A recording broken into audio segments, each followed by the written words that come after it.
دنیا में सबसे पहला कैमरा इजाद करने वाला इब्न अल हैसम है। दुनिया में सबसे पहला कैलेंडर इजाद करने वाला उमर खयाम है। ऑपरेशन से कबल मरीज को बेहोश करने का तरीका मुतारिफ करवाने वाला जकरिया राजी है। दुनिया में अलजबरा इजाद और मुतारिफ करवाने वाला मूसा अल ख्वारज़मी है। सन 1957 में शैम्पू इजाद करने वाला मोहम्मद है। जमीन पर आने वाले जलजलों की सबसे पहले साइंसी वजूहात बयान करने वाला इब्न सीना है। कपड़ा और चमड़ा रंग करने और ग्लास बनाने के लिए मैंगनीज डाइऑक्साइड का इस्तेमाल मुतारिफ करवाने वाला इब्न सीना है। दांतों की सफाई, स्टील बनाने का तरीका मुतारिफ करवाने वाला इब्न सीना है। मसनूई दांत लगाने का तरीका मुतारिफ करवाने वाला अबुल कासिम अज़-ज़हरवी है। टेढ़े दांतों को सीधा करने और खराब दांत निकालने का तरीका मुतारिफ करवाने वाला अबुल कासिम अज़-ज़हरवी है।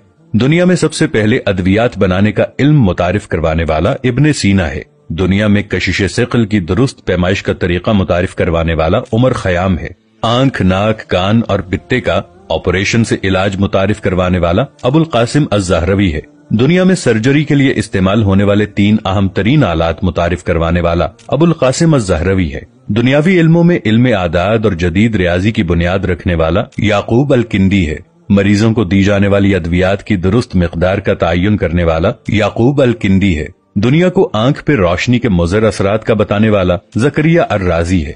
रोशनी की रफ्तार का आवाज की रफ्तार से तेज होने का इंकशाफ करने वाला अल बैरूनी है। दुनिया को जमीन, चांद और सैयारों की हरकत और खुसूसियात से रूशनास करवाने वाला ये भी अल बैरूनी है। दुनिया को कुतुब शिमाली और कुतुब जुनूबी की समत का तयन करने के 7 तरीके बताने वाला अल बैरूनी है। इल्म अर्जियात में मगरिब वालों की जबान से बाबाए अर्जियात कहलाने वाला इब्न सीना है। दुनिया में हाइड्रोक्लोरिक एसिड, नाइट्रिक एसिड और सफेद सीसा बनाने के तरीके बयान करने वाला इब्न सीना है।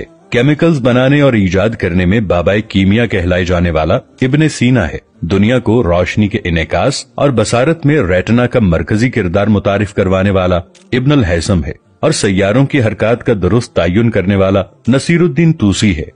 ये सब मुसलमान साइंसदान ही थे और आप पूछते हैं कि इस्लाम ने आज तक दुनिया को दिया ही क्या है।